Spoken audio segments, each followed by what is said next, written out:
years, that this will be what my communications colleagues call an evergreen kind of event. That is to say, thousands, tens of thousands, who knows, maybe more than that, will be paying attention to this because, coming from this longtime classical educator, the time has arrived again in world history for classical education. 17 years ago, I'd started John Paul the Great Academy in my hometown in Louisiana at K through 12, Roman Catholic, great book school. It's in its 17th year, full enrollment, 425 students, pre-K through 12.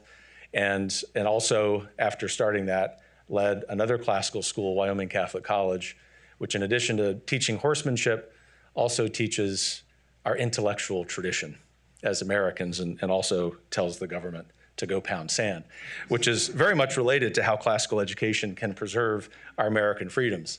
It is such a pleasure to welcome all of you here. I think about the speakers who are here, and I really do mean it when I say it. You have to account for our hospitality here at Heritage. We love all of our guests, but we particularly believe that this panel, or these speakers and these two panels, are going to provide a comprehensive view of the ins and outs of classical education, but also the answer to the question, what's at stake in America today, and how can classical schools uniquely provide the solution to all of those problems in this question about what's at stake.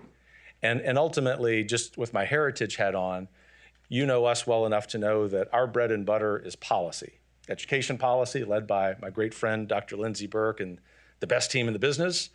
We work on every policy area, but ultimately for 50 years, in addition to our policy work at the federal and state levels, in addition to the work we do internationally, Heritage cares as much about revitalizing American institutional life.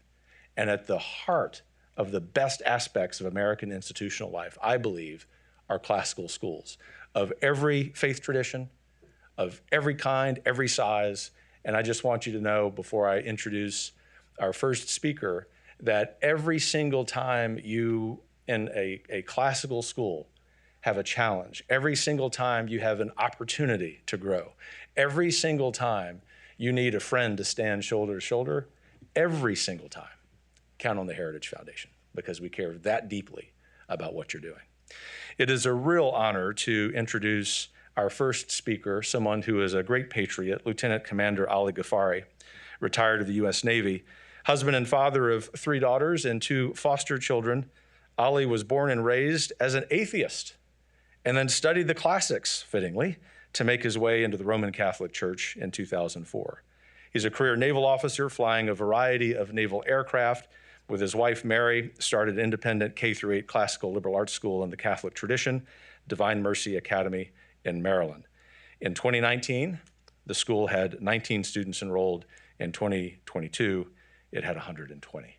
That's the kind of success story that all over this country, classical schools are having. And so it is a great pleasure, a great honor on behalf of all of us at Heritage to welcome Ali to the stage.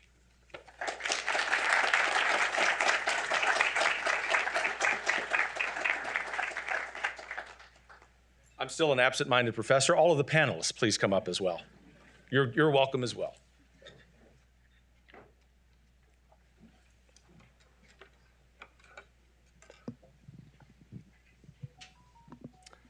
Thank you, Dr. Roberts.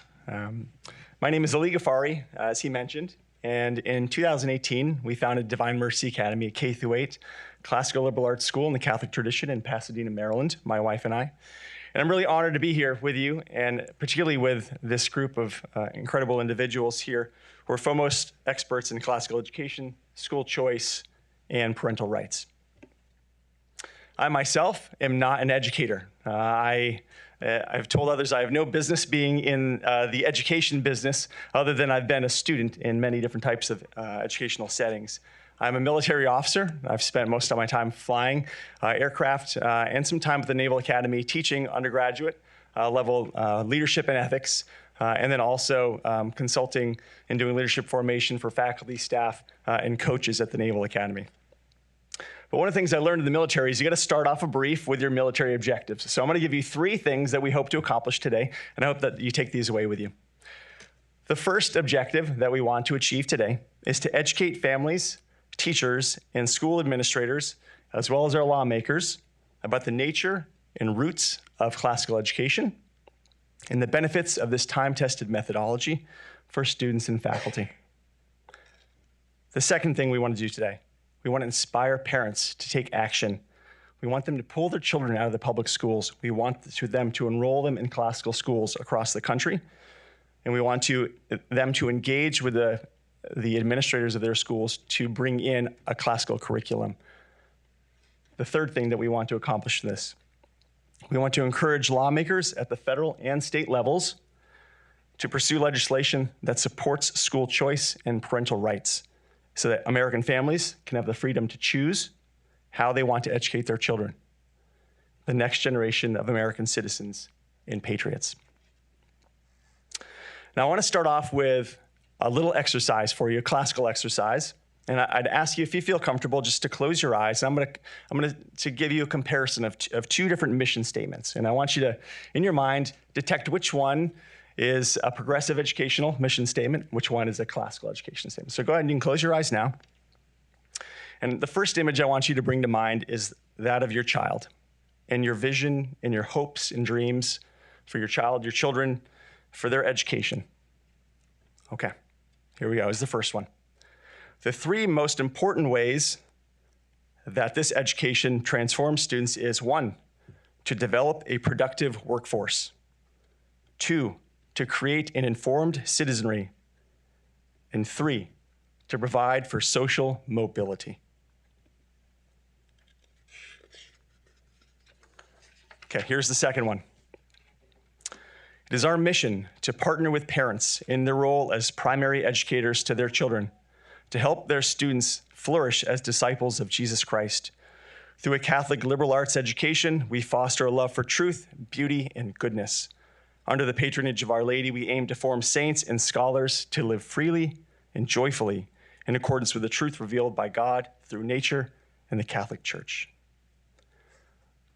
I want you to just sit and reflect on that for a few seconds. Which one do you want your children to be inspired by? Which one do you want your children to be formed by? Okay, you can open your eyes now. So the first mission statement I read belonged to one of the largest public school systems in the country. And the second one was the mission of Divine Mercy Academy. And maybe you felt a visceral reaction. Hopefully you did. You said, I want more for my children than to be social mobility, which is something that's just nice. I want more for them than to have job skills. I want them to be flourishing human beings. I want them to be the best version of themselves. The first statement was dry, very utilitarian. There's no mention of freedom, virtue, faith, joy. The second celebrates the child and treats them as a human being, a person with infinite worth and value. So now that you've experienced both of those different missions, I want to dig a little bit deeper. I want to define our terms today. That's a good way that we do in classical education. Let's define our terms and make sure we're talking about the same thing.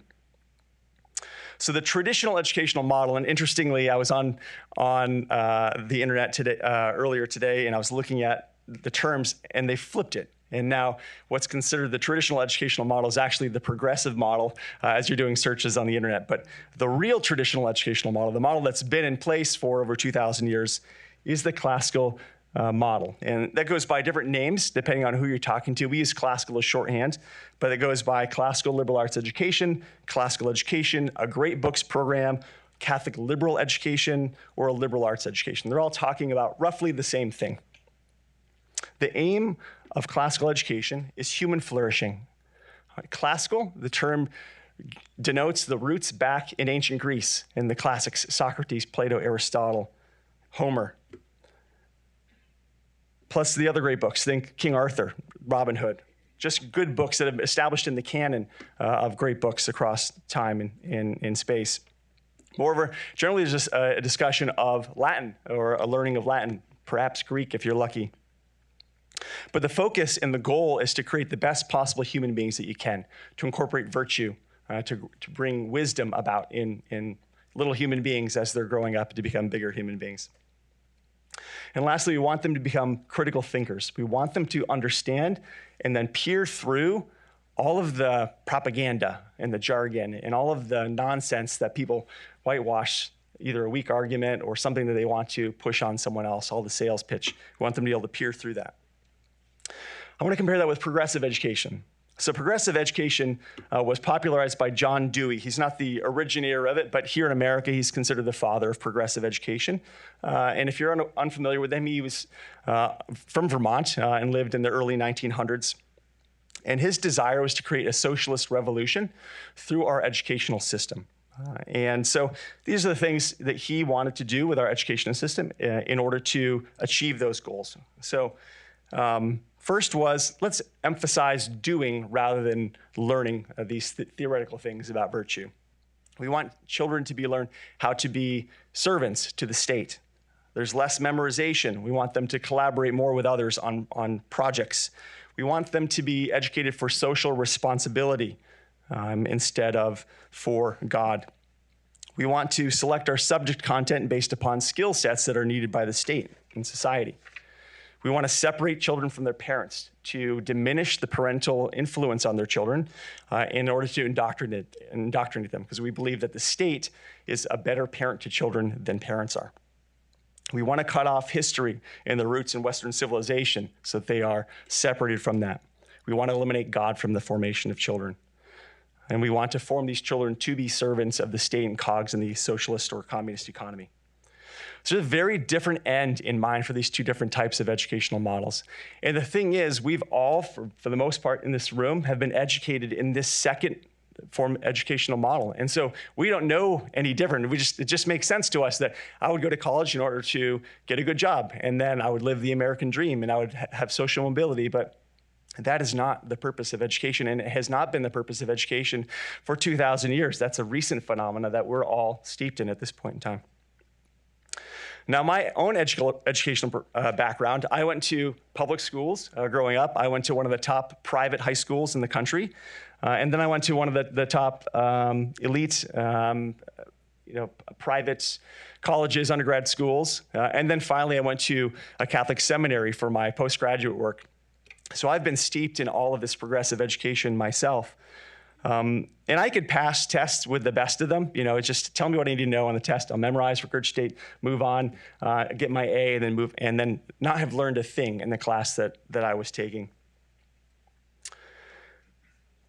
But the moment in my life where I came into a collision with classical education was a summer on my front porch. Our neighbor was an uneducated man by our standards. He barely graduated high school.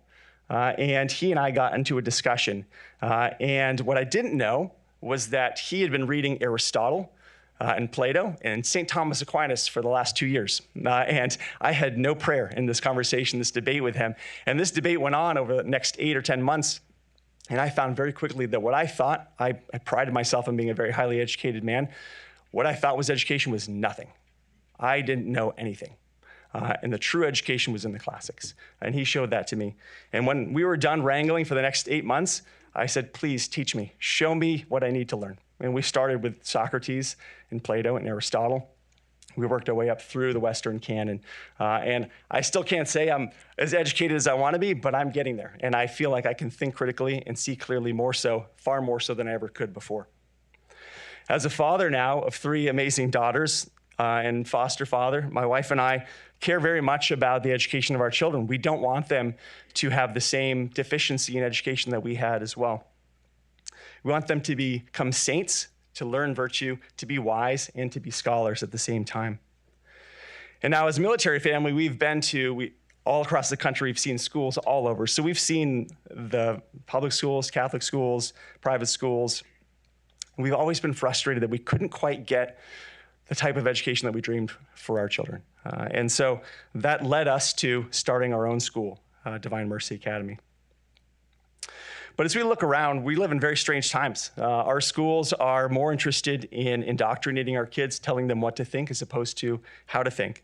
And that comes at great risk for our own country as we look to the future of our democracy. Virtues have been replaced by virtue signaling. True education has been replaced by a politicized agenda, and in some cases, progressive woke indoctrination. Classic novels have been removed from some of our libraries, classics that maybe even were still in the curriculum when we were growing up, Where the Wild Things Are, To Kill a Mockingbird, Catcher in the Rye of Mice and Men, 1984. They've been replaced by pornographic novels for our children to consume. A steady stream of politicians bemoaning the lack of an interference or participation of parents in the educational process. They are parroting John Dewey's separation of parents from their children. Congressman Swalwell from California lamented last year. He said, quote, "Please tell me what I'm missing here. What are we doing next? Putting parents in charge of their own surgeries? Clients in charge of their own trials? When did we stop trusting experts? This is so stupid." He was criticizing the idea that parents should be the primary educators of the children. But I don't blame him. He was produced by the same public school that I was. He doesn't know history. He doesn't know, for example, that parents were in charge of the educations of our founding fathers, George Washington, James Monroe, and James Madison, for example. The education they received was a classical education, which is why they understood history and why Congressman Swalwell doesn't. While COVID accelerated the concerns of parents across the country, it also prompted them to take action, but not without consequences and resistance. At school board meetings across the country, parents were interrupted, dismissed, silenced, and physically removed, and in some cases, arrested for speaking up for their children. In Loudoun County, just across the Potomac, was one of the most visible examples of parents speaking up and pushing back against progressive agendas, such as the incorporation of critical race theory into their curriculum. We're honored today to have one of the brave parents who stood up to speak out, to warn us against CRT's roots in cultural Marxism. She Van Fleet escaped the Chinese Cultural Revolution at age 26 to find freedom here in the United States, where she raised her son. She attracted national attention for her passionate speech in front of Loudoun County School Board. She's so passionate about the subject, she's written a book about it called Mao's America, or Survivor's Warning. I'd like to acknowledge her courage and thank her for the wake-up call she's issued to all parents and Americans. Shivan, would you please stand up?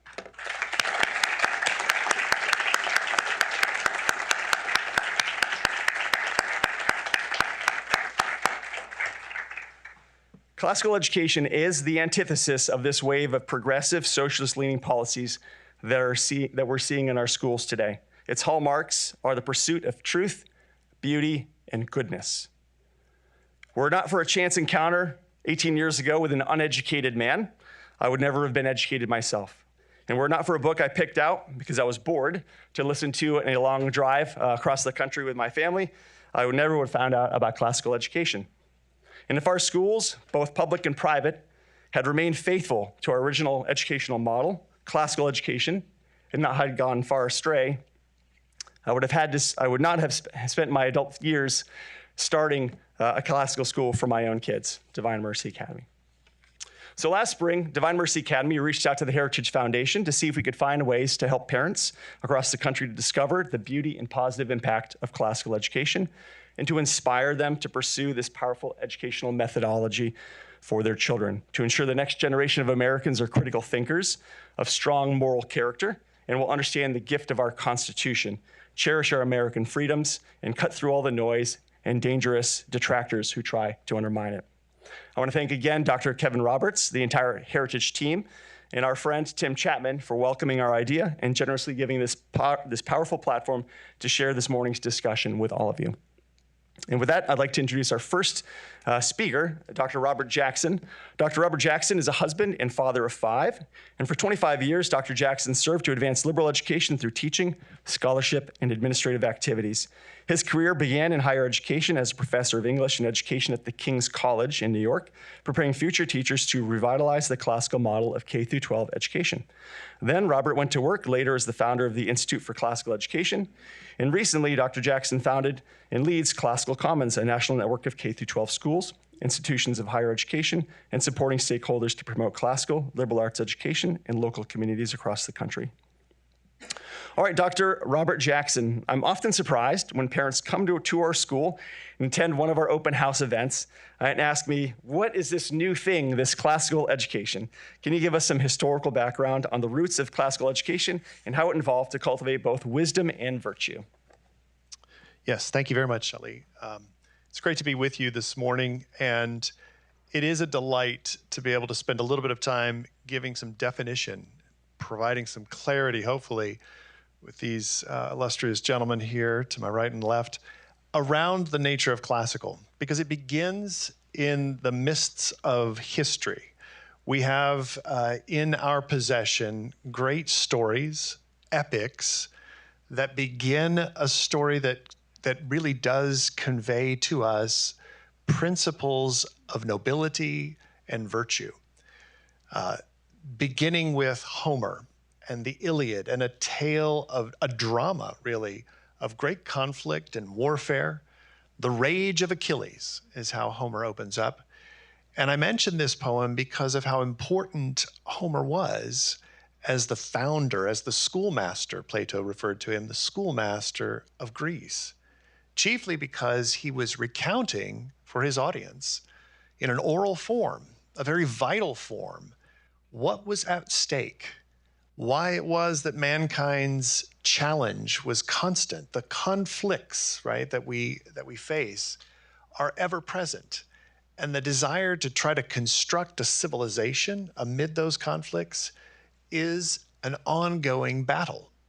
But it's a battle that ultimately gave the Greeks an opportunity to reflect on history, on the errors that had been transmitted, or the errors of their past, the tragedies and triumphs of history, in a way that would lead them to consider, to philosophize, as we heard with Socrates, Plato, and Aristotle, around how to construct a more virtuous society.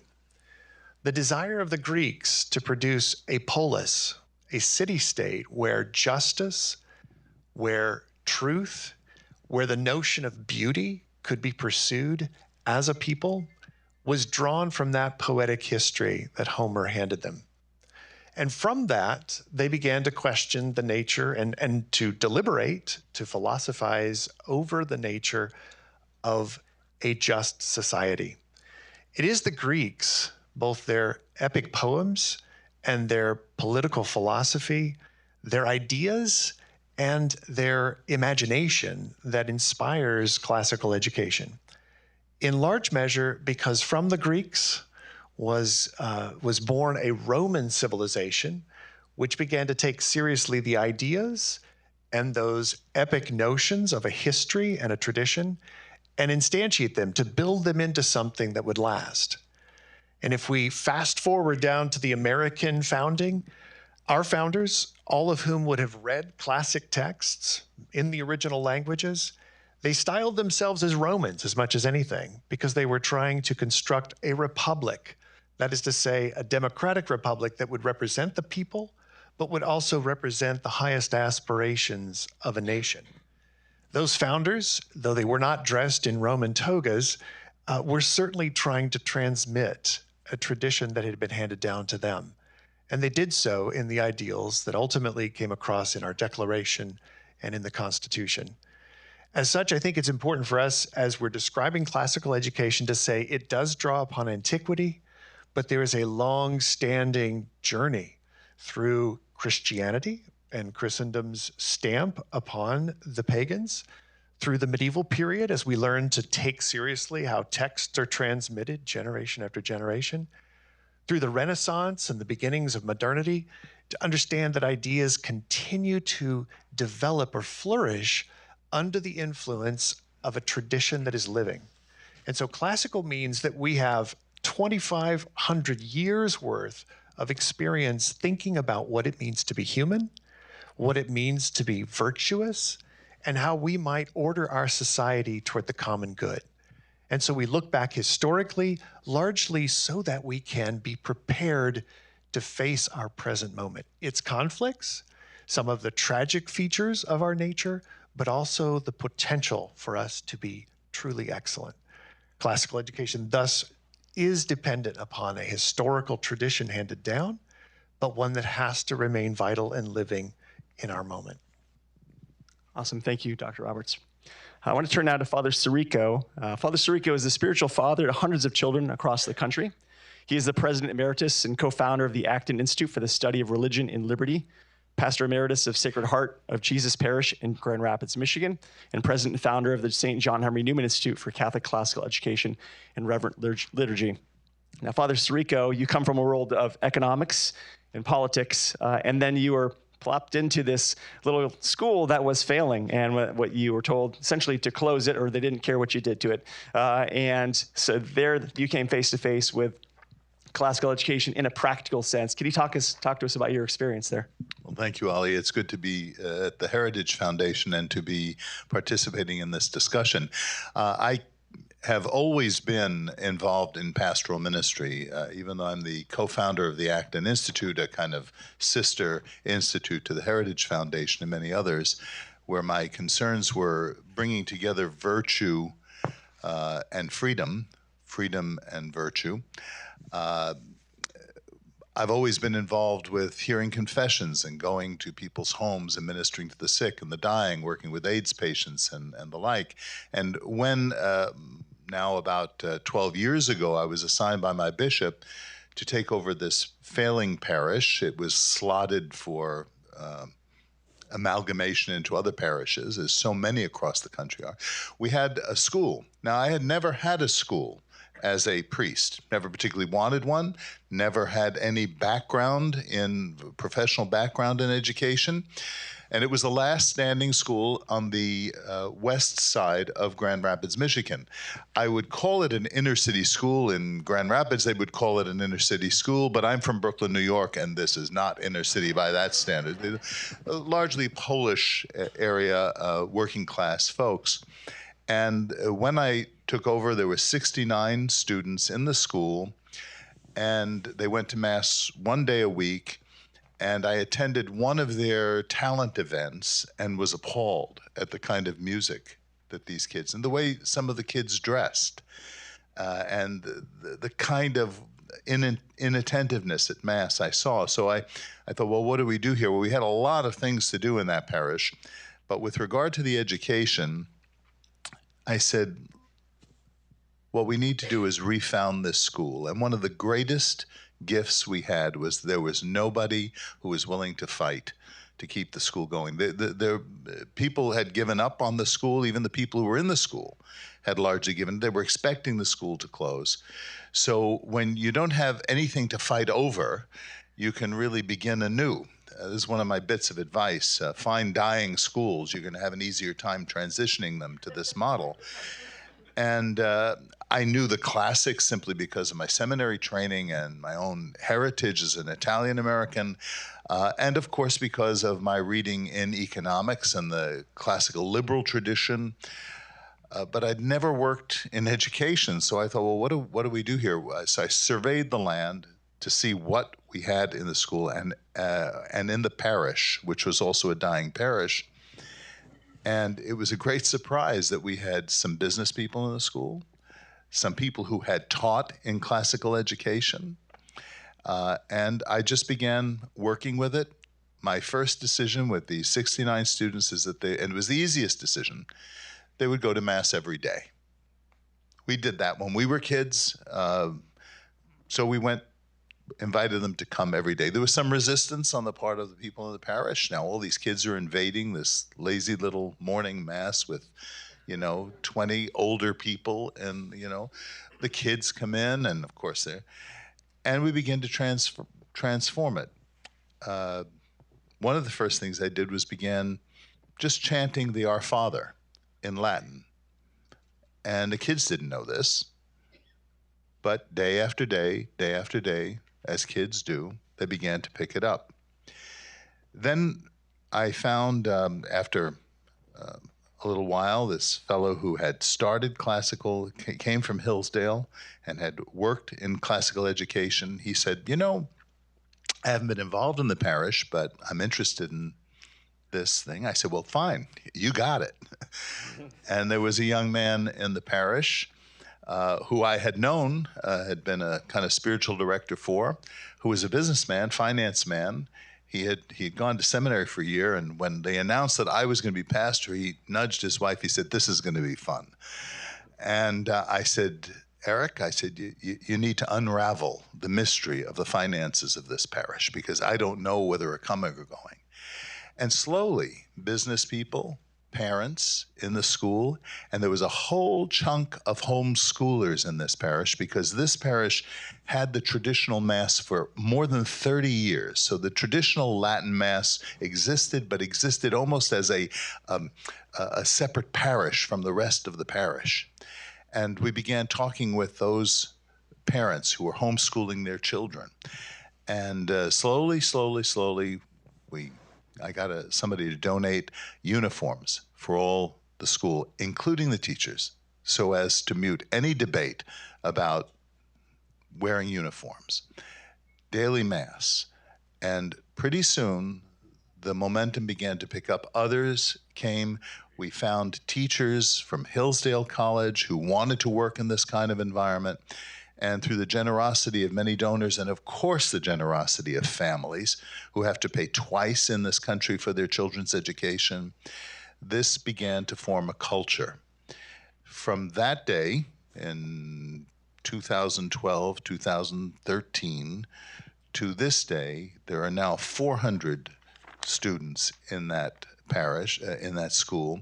The church is filled every day, not only with the children and the teachers, but the parents who drop the kids off from school stay for Mass, and the parishioners have grown. So it's revitalized the entire parish. It revitalized the entire neighborhood that's going on, because there's a renaissance in the whole neighborhood now happening, not directly attached to our school, but to the atmosphere. If I would say to any religious leader who has an opportunity to form something like this, I would say, look upon education not as dropping information into kids' heads, but the opportunity to form human beings for the future on all different levels. The intellectual level, certainly, but the aesthetic level, the social level, the moral level. And what's so beautiful about our day, starting with prayer every day, it's silent, generally silent, very quiet. The great challenge in education today and among young people today is the inability to focus. And when they can have silence, when they can use their imaginations, they begin to just grow spiritually and intellectually. You know, I just want to echo what was said. I want to challenge parents who say, we can't do this, we can't afford this. You can't not afford this.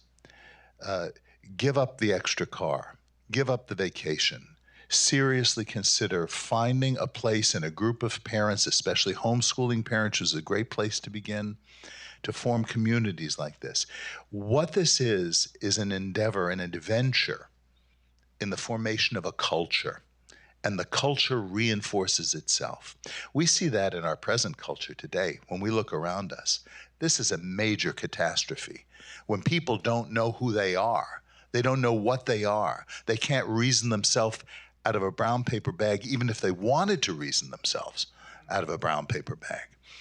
This is a desperate moment, and institutions like the Heritage Foundation and other aligned institutions are very concerned with this on the political level. We have to be deathly concerned with this on the cultural level. And I'll tell you, having been the president and co-founder of an institute for 33 years concerned with the future, the thing that gives me the greatest hope is when I see those kids at Mass in the morning and I project out a generation or two. These kids are going to be able to take their roles in society as writers and doctors and scientists and artists and priests and nuns and teachers and missionaries. They're going to be able to counter the culture that is destroying culture. I want to leave you with just one image. You know that Michelangelo and Bramante built the magnificent basilica in Rome, St. Peter's Basilica. And you look at that basilica, thousands, millions of people a year see that basilica. Here's one thought to keep in mind. Michelangelo and Bramante never saw that building. They designed it, they conceived it, they had an idea of what could happen. We have to conceive the construction of a culture that promotes life, that promotes families, that promotes decency, that promotes the best in the liberal idea, that is to say, the free idea of people being able to think and reason, and really provides the grounding for how we can authentically disagree with one another rather than just call one another names or worse, threaten people with violence. I think this is the vision that classical education offers us. It's not the next election cycle. It's the next generation and the generation after that. I don't ever expect to see the full fruition of this vision, but I'm going to give the rest of my life to ensure that it can be a reality in the next generation. Thank you, Father Sirica.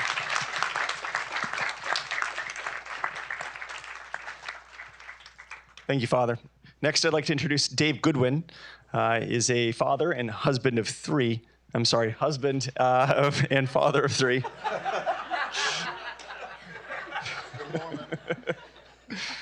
My wife will be grateful for that.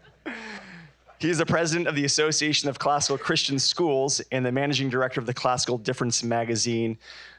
Dave, from your perspective at the top of this large organization that oversees over 300 schools across the country, I want you to tell me, what are you seeing on a statistical level? A lot of people come in and say, well, yeah, it's great. You're reading poetry, you're reading the Greeks, but what does it mean when the rubber meets the road statistically? Show me the data. What have you learned?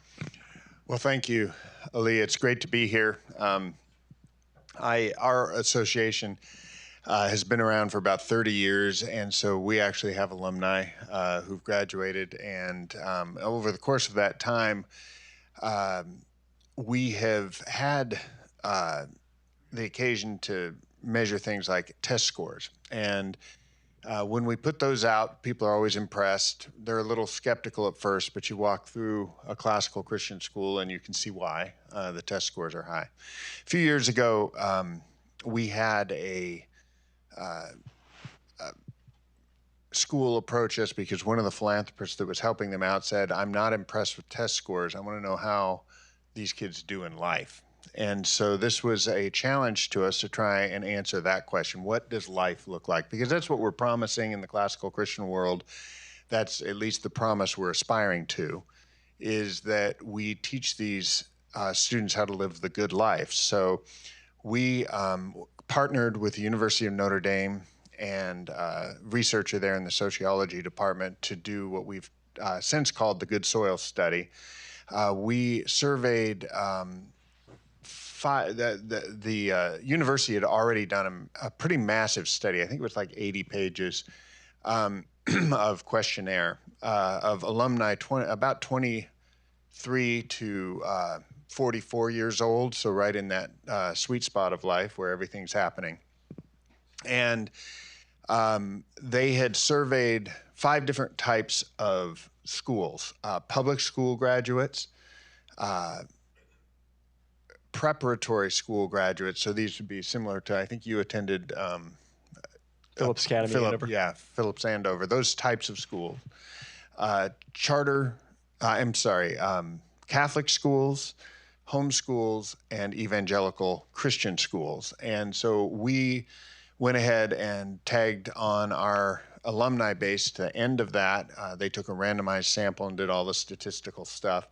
And so what it produces, this Good Soil Study, for those of you who are here physically, you can pick up this magazine on the back in all the tables outside, and you'll be able to read through these, because obviously right now we don't have much time to go through this. But we found, in short, that there were drastic differences between the students at classical Christian schools and all other types of education.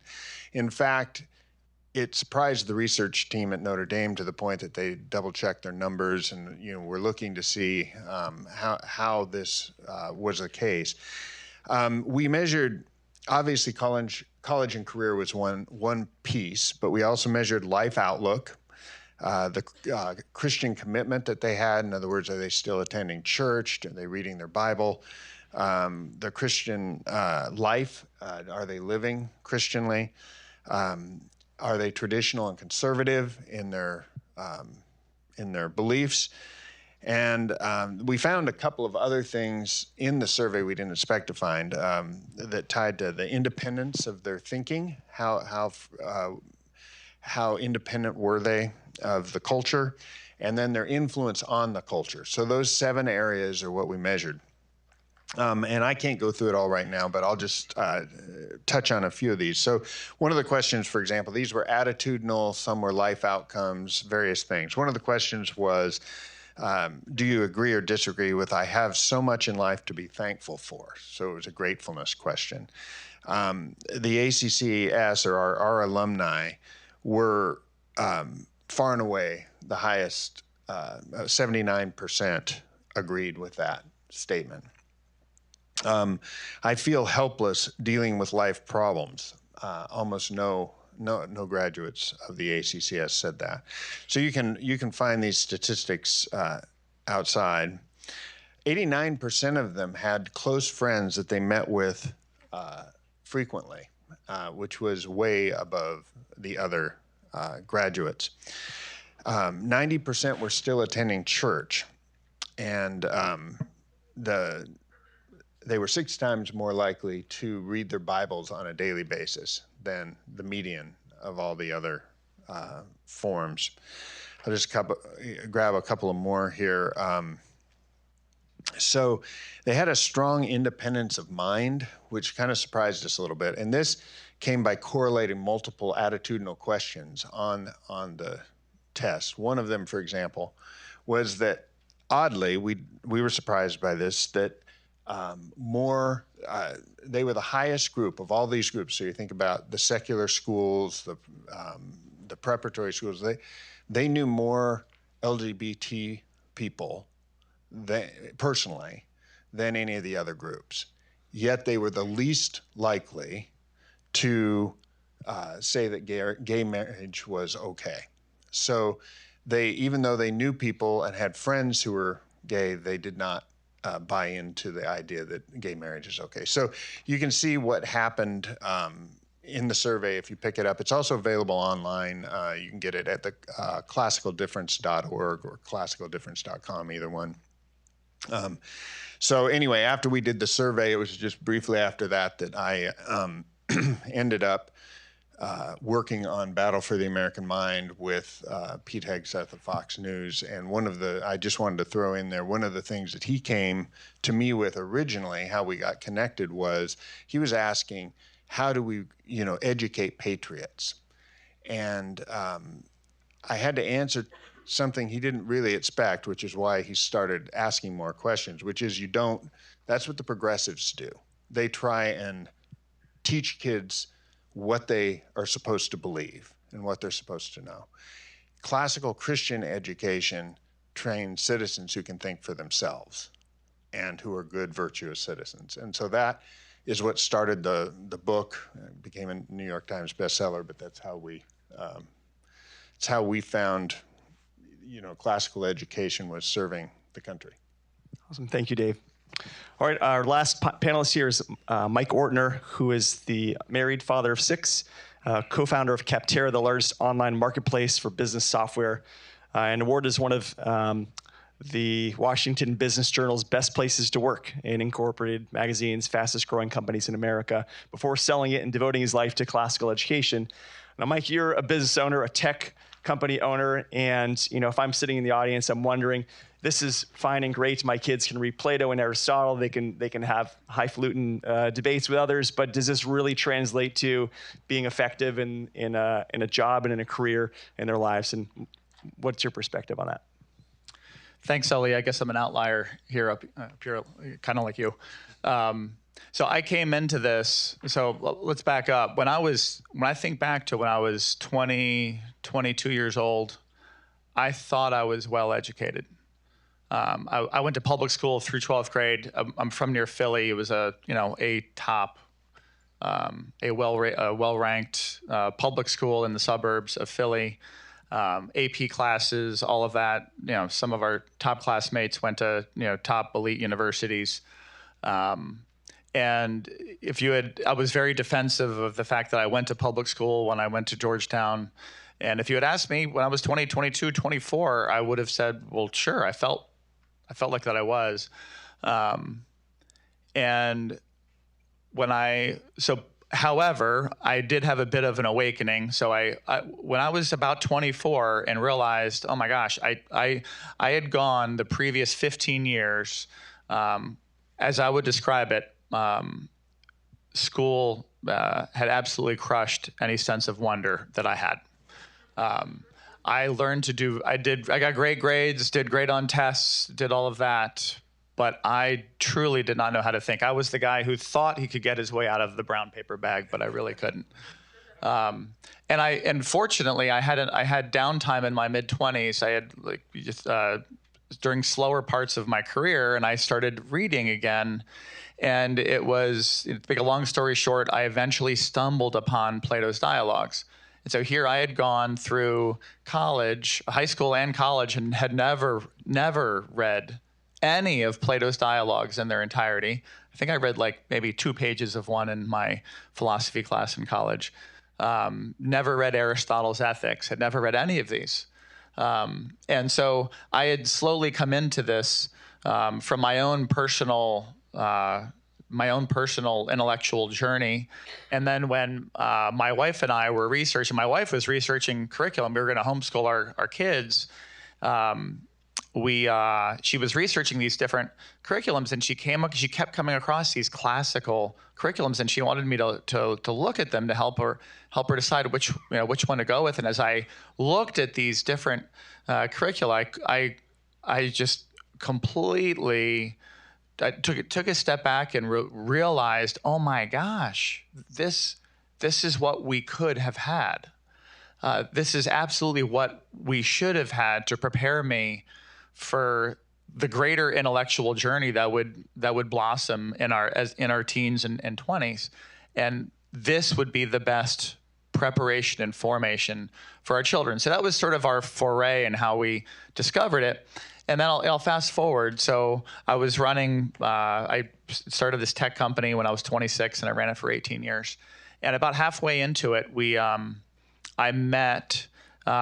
went back to Georgetown for a lecture, and I ran into the head of school of a local Christian classical school that had been recommended to me by my parish priest as one we should consider. And I just coincidentally ran into him at this lecture, and we talked for a few minutes. And then the following Monday, I said, hey, I reached out to him and said, hey, we have a tech internship. We have an internship program.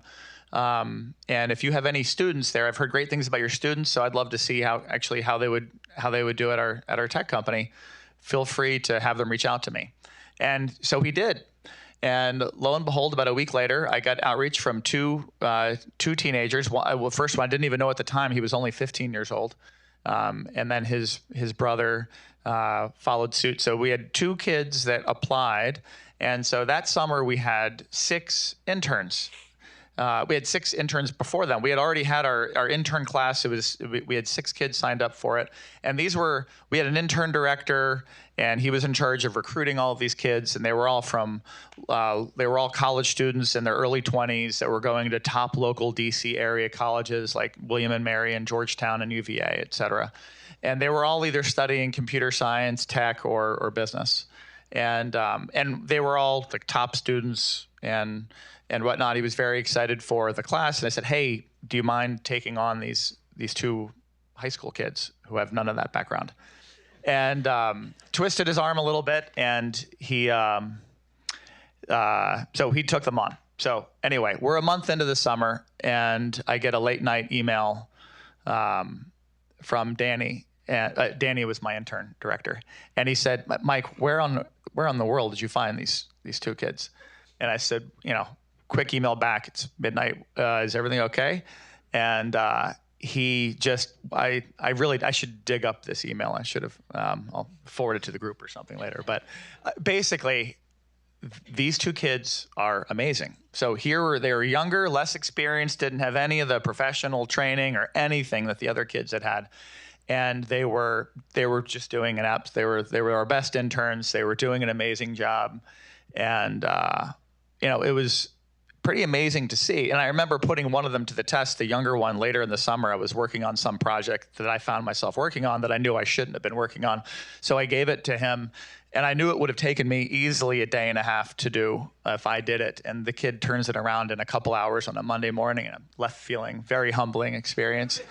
And when I reflect on this, and I reflect on the education that they were receiving at this Christian classical school. Here's a school where every kid was graduating having read doing everything from having read the Federalist Papers during 9th grade, or at least 10 of them during American history.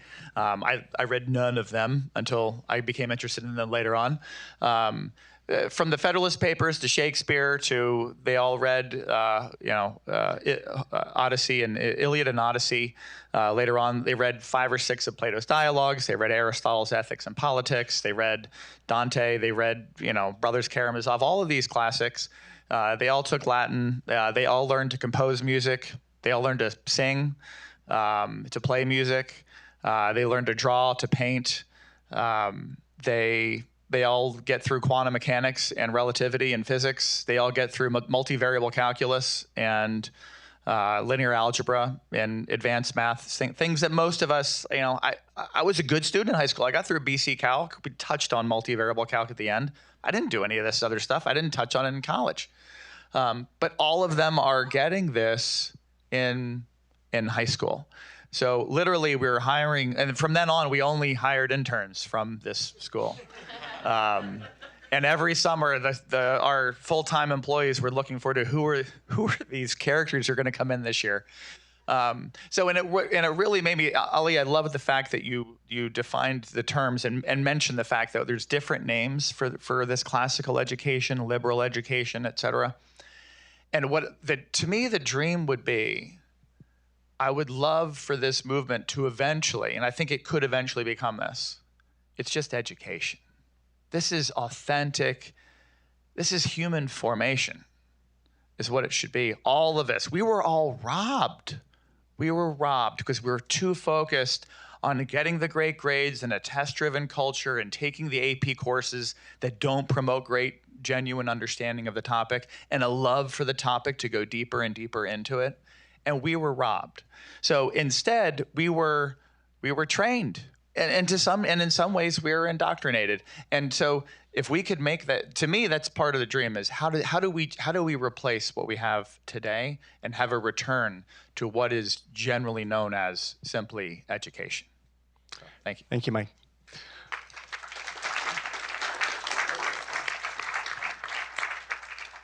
All right, we've got a little bit of time here for Q&A. Go ahead, gentleman in the back. Thank you. Thank you all for being here at the Heritage Foundation.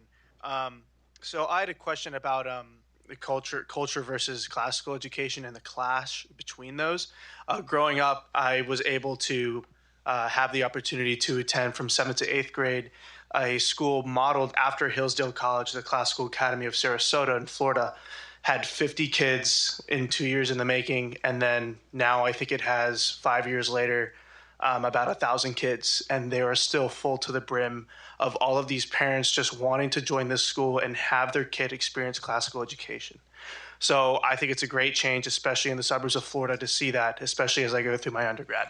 My question to you is, with the culture shock of these students who are growing up surrounded by social media, maybe with a lack of religion, it makes it really tough for students to resonate with reading books like the Iliad or with Plato's teachings with Socrates, especially with Aristotle. How can we reach out to students who want to learn more but don't exactly have the patience, especially around a culture that is focused on instant gratification, that is focused on not having the dedication to hard work, as for most of the time? How can we really focus on getting the next generation of Americans to embrace classical education? Great question. Mike, I was thinking about you, given your background in the tech space. Would you like to take this one? Sure. The irony is, we live in a world where everyone is afraid their kid is not going to get technology, so we want to put iPads and everything else in front of them as early as possible. And as someone whose career has largely been in the tech industry, I just find this laughable because of the churn in technology over time. It's constantly changing. So why in the world would we be concerned about giving our 10 or 15-year-olds whatever the latest technology is at that point and think that that's going to prepare them for when they enter the workforce a decade later? So I honestly think that one of the great reasons why this education is so powerful is that it goes to the root of, it gets us back to virtue and the habits that we have, the habits of mind, our habits of character. So to answer your question directly, I would say, first of all, we've got to be, the parents, we've got to get away from as much technology as we have. We've got to get our kids away from the screens. So video games are crushing the sense of wonder in boys in the same way that social media is probably doing it to girls. And I'm generalizing, and I know there are girls who video game and there are boys that are on social media, but I think this is a real problem. We're giving our kids way too much tech way too early, and these are addictive screens, and we're all addicted to this somewhat. So way harder on the little kid who's got it. So I think we need to do our very best to limit their screen time, and allow them to have fun again and go and play outside and do all the things that kids do. In terms of getting them up to the point where they can read Aristotle, because I started with Aristotle and it was really hard. I had to back up to remedial other, books. But there are, look, before you read the great books, you should be reading the good books. There's a lot of good literature that's out there that's probably more, if your kid is being formed right from the beginning, they're going to tackle this stuff in middle school. And so they can get to some of the great literature in high school, but we have to ease into it. And there is a way to ease into it. There are definitely some books, such as Homer, that you don't want to start with, such as Plato's Republic. There are some dialogues you want to read before you get to the Republic. So I think there's an order to these things, and I think we need to recognize that ordering. I would like to add that, as I said, the tradition of Homer, or poetry generally, was oral. And so, as Michael said, we need to get off screens. We need to really detach our children so that they can recover some attention. And they should be read to. We should be reading with them as families and in classrooms and whenever possible. We should be encouraging conversation. The dialogues that I've alluded to and Michael's mentioned of Plato, they are heavy-duty stuff, but fundamentally, they're about fundamental questions, right? Can you teach virtue? Can you transmit that from one to the next? Can you instill, what's the place of piety, since we've talked a lot about religion today? And how are we, in fact, to produce justice? The Republic, Plato's Republic, is fundamentally an educational treatise, right? And at the heart of it is this analogy, this metaphor, if you will, a parable of the cave. Think for a moment that the cave is a place where shadows, right, and imagery is being constantly given to the inhabitants who are slaves. They're chained, right, to the screen, if you will. There's an irony that, of course, that we have now brought the screen back rather than bringing the children to the light. So we have to do our part to take them away from the screen, but to displace that, to replace that, right, with things that are vivid and alive. We need to bring them out into the sunshine. Really, we do. We have another question over here. Go ahead, ma'am. Thank you. I just want to make a quick comment. I grew up in China, in communist China, and I was once a political prisoner there for a year. Anyway, here's what classic education. Well, what I'm now serving on the Virginia Community College Board, so I'm having debate with people on this all the time. And I said, when society is in under existential threat or existential crisis, the most useful thing are not useful skills like computer or whatever. It's classic thinking. So what I realized, in Virginia-wise, we had 65% of our high school graduate fail math and English, which is a real crisis. I think our entire society is entering existential crisis now if we continue our education like that. So is there any way for us to promote classic education as our civilization survival tools? It's civilization survival, in my view. Thank you. Thank you very much.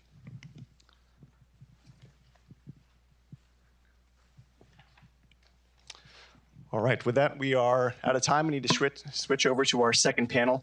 I'll begin by introducing Dr. Lindsay Burke, who is the Director for the Center of Education Policy at the Heritage Foundation, where she focuses on federal and state education reform, namely advancing education reform. She serves on the board of George Mason University and appointed by Governor Glenn Youngkin in 2022. I'd like to welcome her and the second panelists up to the stage at this point in time. Thank you very much.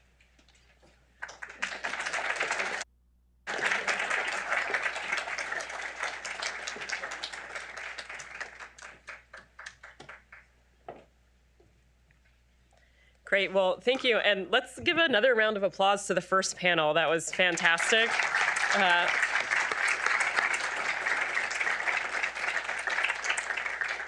Really enjoyed it. And now I have the pleasure of moderating a second excellent panel. This is a panel on practical solutions. We'll integrate many more of your questions on this panel and hear what you're thinking in terms of how we can actually integrate what we heard in the last panel into our education system today, how parents can really take control and embrace classical education for their own families. So without further ado, I'll just go ahead and introduce each of our panelists one after another, and then we'll get right into questions and answers. All the way on the end, we have Elmer Yuen, who is a former Hong Kong telecommunications executive and venture capitalist, and is the co-founder of Mission Hills Country Club, the largest golf course in the world. He's an advocate for the courageous and peaceful student protesters from Hong Kong. Yuen is the founder of the Hong Kong Free Beacon and currently wanted for subversion by the CCP for his vocal opposition to the national security law and his tireless support of true democracy and universal suffrage. To his right is Representative Adrian Smith, who was elected to Congress in 2006 and represents Nebraska's 3rd District. Since 2010, he has served on the Ways and Means Committee. Prior to his election to Congress in 2006, Representative Smith worked as an educator, real estate agent, and served his hometown as a member of the City Council. He then represented District 48 for 8 years in the unicameral. Jeremy Tate is the founder of the Classical Learning Test, which he launched in 2015 to provide alternative standardized tests rooted in tradition while taking advantage of modern technologies. The Classical Learning Test is a humanities-focused alternative to the SAT and ACT. Prior to founding CLT, Jeremy served as Director of College Counseling at Mount DeSales Academy in Cantonville, Maryland.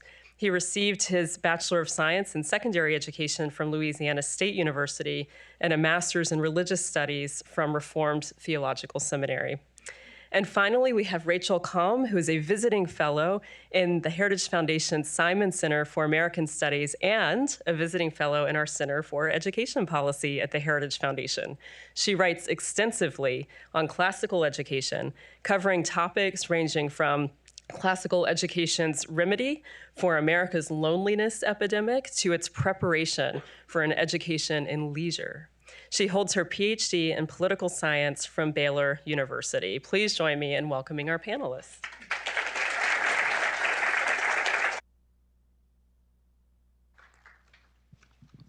Great. Well, let me start with Representative Smith and throw out a couple of questions.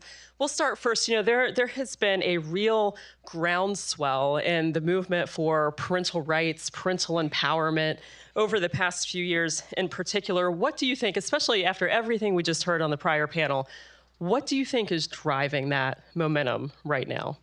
Well, right now, I think it's a combination of things, but COVID with a lot of the at-home instruction online invited parents closer to the education of their children. Regardless of what was previous to COVID, the fact of the matter is there was more attention being paid there, and parents, I think, have expressed some concerns, and that looks differently in different parts of the country, in different communities, and so forth. But you know, the good news is that parents care. And I remember when I was student teaching and I had parent-teachers conferences, first experience of my lifetime of that in that setting. And I remember on the list, I had a student's parent coming in. The student was doing great. And I thought, well, this will be easy. And the parent came in, and their main concern was that their child was being challenged enough. That was a real eye-opener to me as a professional or aspiring professional at the time. But now looking at public policy and what are we doing to channel, I think the most important part of education, and that is, the parents' involvement in education. What are we doing to channel that? And it's not always resolved at the federal level, I might add, but parents caring deeply is such a good thing. Let's leverage that so that students can benefit from that the most. That's great. Thank you. And let me piggyback off that for a second, then I'll circle back to you in a minute. But Rachel, so if we think about the idea that a parent is a child's primary educator, and I'm thinking you had just said, Representative Smith, that it wouldn't have been first of mind to hear from a parent, oh, my child's not being challenged enough. So, if we put that in context, a parent knows their child best, they know what they need. What's the history of that idea? Has that always been the case? Have we always trusted parents? Have we moved away from that notion? What can you tell us? Yes, thanks, Lindsay, and thanks to the Heritage Foundation and Divine Mercy Academy for hosting this wonderful event, an occasion to think about the practical solutions for the future of this movement. I think the most practical thing that we can do to advance this classical education movement is to restore parents as the primary educators of their children, which is what school policies that several states have been implementing are doing. Parents know what their children need to learn better than any state or federal Department of Education.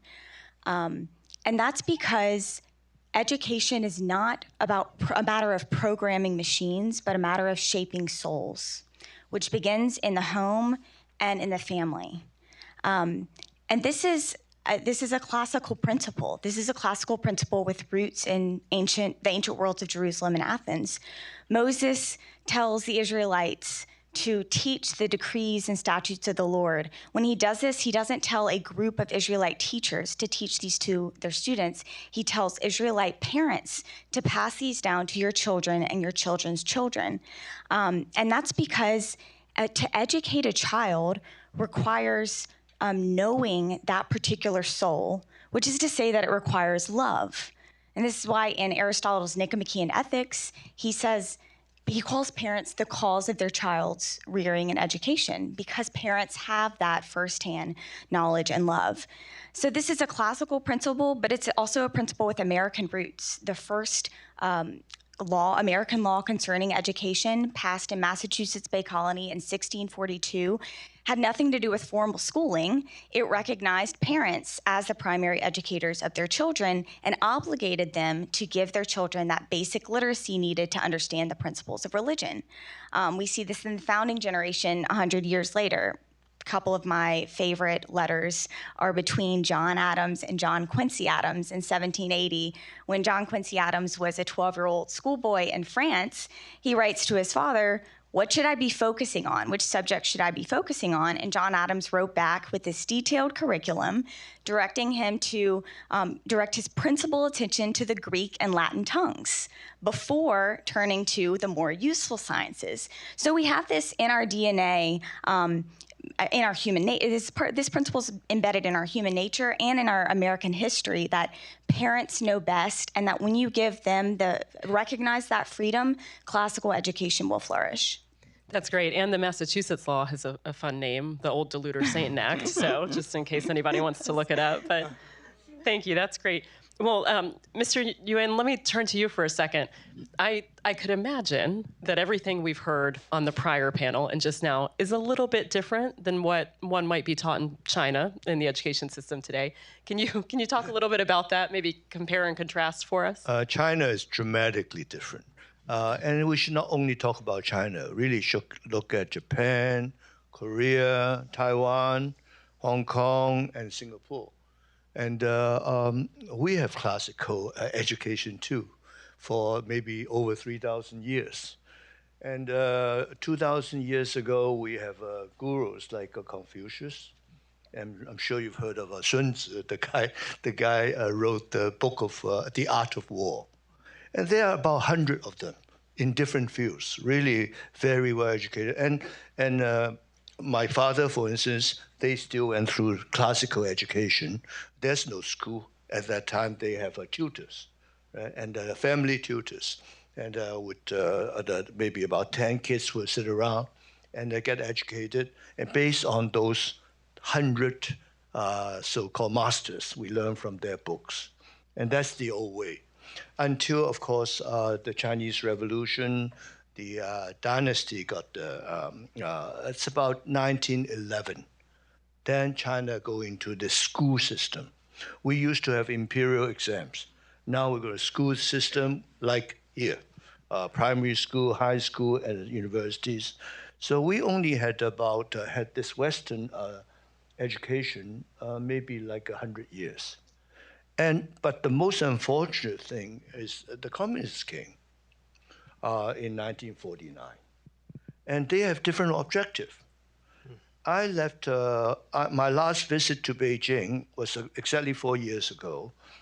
It was like autumn right now, and I went to a barbecue. I was invited by this Reform and Development Commission, which is like the CFO for China, for the Prime Minister. And I was working on a big pipeline project from North Pole through Siberia, Mongolia, all the way to China. Pipeline, a natural gas pipeline. So they invited me because it's a big project. They asked me, what's wrong with Hong Kong? The kids, what are they doing in the street, protesting? You saw there were 1 or 2 million people on the street. They asked me, what do the kids really want? And of course, I gave them my standard answer. I live in the States. I don't live here, but I've been working in and out of the States for almost 20 years. And also China for 25 years. I know the two countries very well. I said the kids want freedom, rule of law, and democracy. And there are 10 of them. And they stare at me. They couldn't understand. And their response is, all this is vain, V-A-I-N, vain, meaning not realistic. That's the reform. They are very high officials. Really, it's a minister level. In the old days, we call them the Ministry of Planning. All right, and then they start this new name, Reform and Development Commission. This is vain. I mean, what I mentioned, the 3 universal value. And then I said, suddenly I realized, I'm 74 years old. 4 years ago, I was 70 years old. I realized there's a huge difference between the West and the East. I was born in Shanghai. My family never taught me those three things. And I went to school, basically, even though I went to Anglican school, but the teachers never mentioned such things, the values. And then I, of course, go to church because of Hong Kong. But most people in China, they never go to church, right? And they shut down the church. So they have no church education, religious education. And then, of course, they go to work. They don't, the police and the court, everybody follow the communist order. So there's no such thing as justice or these things. And they never have an election. The 1 billion or 1.4 billion people, they claim, never seen a ballot. So there's no such thing as democracy. So suddenly I realized it's a huge difference. And their idea of education, you are trying to repair your education and improve your education, but they have a different concept. To them, realistic means how they can increase their power, all right, personal power or communist power, or they can make more money for the party, for the whole country. This is their objective, very simple. So most of the students don't study history or what you're talking about, these arts and culture. They go to engineering, right? Almost 90% of the students come to this country, study engineering, go back, and they want to improve their artificial intelligence, quantum computing, so on and so forth, so that they can make their technology stronger and they can dominate. Eventually, improve, and then they want to be better than the United States. And of course, not only technology, military, could be like a electric vehicle, for instance. And then, of course, they want to help the country to make more money so they can dominate. The whole idea is they want domination. They want global domination. That's in the communist doctrine. They want to do away with capitalists, even small capitalists. You know, you're buying stock. You are a small capitalist, and you are their enemies. This is the way they are. So I'm not really in the field of education, but I want you to know what you are up against. All right, and they are pretty good. You know, Sasha talked their latest EV. I mean, everybody is quite interested in EV. They have this BYD where Warren Buffett invested maybe 6-7 years ago. The cost of their EV, they're shipping now. It's really the only competitor to Tesla. It's $6,000 US. The cost. And this is very aggressive. And from where? This is the way they call realistic. They call realistic because I believe I'm on your side. But what they are doing could be very, very damaging. In the long run, of course, I'm sure we'll win. But we need to watch out how much damage they can cause in short term. Well, thank you. Sorry. No, that's great. And speaking of power, trying to come up with a good segue here, Jeremy, but the duopoly of the ACT and SAT, you have gone up against that over the past few years. Can you tell us about the classical learning test, what it is, and why all of a sudden it is going gangbusters? College after college is adopting it. Tell us more. Yeah, thanks, Lindsay. It's a big classical education movement. It's our goal within that to kind of be the troublemakers of the classical ed movement. We exist fundamentally to pick a fight with the College Board and the ACT. And you may say, well, why pick a fight with the College Board? And I want to just share a very quick story with you. About 10 years ago, I was working in a faithfully Catholic school. I'd spent 10 years in the public school arena. And I was shocked when I made this transition to see the power and the influence of the College Board. This was a faithfully Catholic school. But essentially, everything we did to compete for students with other schools, it was all connected to the College Board. All of our marketing is, the average PSAT score, number of national merits, average AP score, how many AP classes we offered, on and on and on. And it really hit home for me when these sweet Dominican sisters, they introduced 2 classes. They introduced an intro to philosophy and an intro to Christian apologetics. And hardly any students signed up for it. And I was a college counselor, and I was talking to the students about, why didn't you sign up for the philosophy class? These are the greatest questions any human can ask. And the number one answer was that it wasn't any AP points. It wasn't any AP points. And I thought, this is crazy. We have got a left-wing organization, the College Board, that essentially is calling the shots at our Catholic school in Catonsville, Maryland. And so CLT was really a crazy idea, but what if there was an alternative? And we realized that when we started talking to Thomas Aquinas College and Christendom and others, they'd been wanting an alternative for a long time. There just hadn't been one. And I think, Lindsay, one of the few ideas that almost every teacher agrees with, and even David Coleman, the CEO of the College Board, he calls it a statement of reality, that at the end of the day, the tests do, for better or worse, drive the curriculum. And so the SAT, which has gone full board woke, literally putting Bernie Sanders on the SAT. I'm not making this up. They've admitted this, right? Fully compromised. What if instead they're reading passages from Aristotle's Politics? What if they're reading passages from Thomas Aquinas? Maybe Flannery O'Connor or C.S. Lewis in the modern age. So we're putting beautiful, timeless texts that are worthy of a student's time and attention back on the test. And we're having fun causing trouble doing it. Thanks. Love that. That's great. Thank you, Jeremy. I see why so many colleges are now adopting it. So that's great. Long overdue and welcome. Rachel, let me turn back to you for a second on school choice, something that we teased earlier. But can you talk to me a little bit about the intersection between school choice and classical education, why the two need to go hand in glove? Yeah, thank you for that.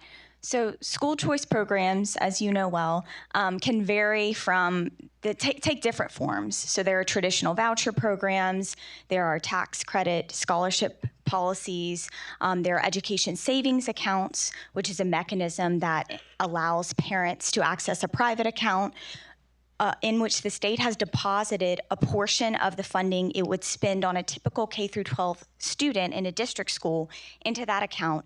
Parents can then use that money to spend on education services, private school tuition, tutors, materials, etc.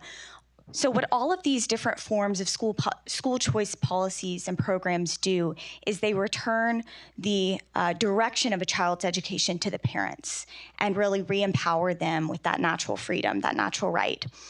And what we've seen as states have begun implementing these policies over the past decade or so, increasingly this past year, is that wherever a state recognizes that freedom of the parent, classical education flourishes. And why is that the case? That's the case because these school choice policies are realigning K-12 education in accordance with principles of human nature. First and foremost, that principle that the parent is the primary educator of their children. And so once the law recognizes that, parents not only have the freedom, but feel invited to assume that role and to become more involved in researching what curriculums does this school or that school offer? What books will my child read at this or that school? What format will the instruction take? And so as parents start learning about these different options, at this school, my child will read Homer and Shakespeare. At that school, they might read whatever happens to be the bestseller in young adult fiction this year. At this school, my child will engage in Socratic seminar. At that school, they might be in front of a tablet or computer screen, a lot more. So as parents start to become aware of these different options, they're interested in classical education. It's not a hard sell. It's just that a lot of parents don't know about this and haven't had it available to them. So this is why it's not surprising to me that we see when these states adopt these policies, more classical schools open, classical homeschool co-ops, micro schools, all forms. That's great. And because I can't help it, let me just tell you, school choice really has just taken hold over the past year. Rachel mentioned it a second ago, but even just this week, last week now, North Carolina adopted a completely universal voucher program, which will be amazing, was just signed into law. They become the 9th state over the past year, give or take a few months, to adopt a completely universal education choice program. So really phenomenal growth in a short amount of time. So great to see. Incredibly exciting. Yeah, it really is. So choices going great in the states and recognizing that education is largely a state and local matter. Representative Smith, would love your thoughts on what, if anything, you're thinking about up here in Washington and how we might sort of put that into context with what the states are doing as well. Absolutely. Well, I'm proud to be the lead sponsor on the Educational Choice for Children's Act, ECCA. That I think is such an important component. It does not compel or require local entities to participate, but it really is about parental empowerment. And the way it's shaped is to require scholarship granting organizations that would receive the tax credits basically to ultimately help kids. I know that can be a controversial topic these days, but unfortunately that's the case. But I think a huge mistake that policymakers make way too often is the assumption that if, say, a family can't afford private school tuition, that somehow they're not making decisions in the best interest of their children. And I think we all need to be reminded that across the income spectrum, as mentioned earlier, it's the innate desire of parents to see their children do well and flourish.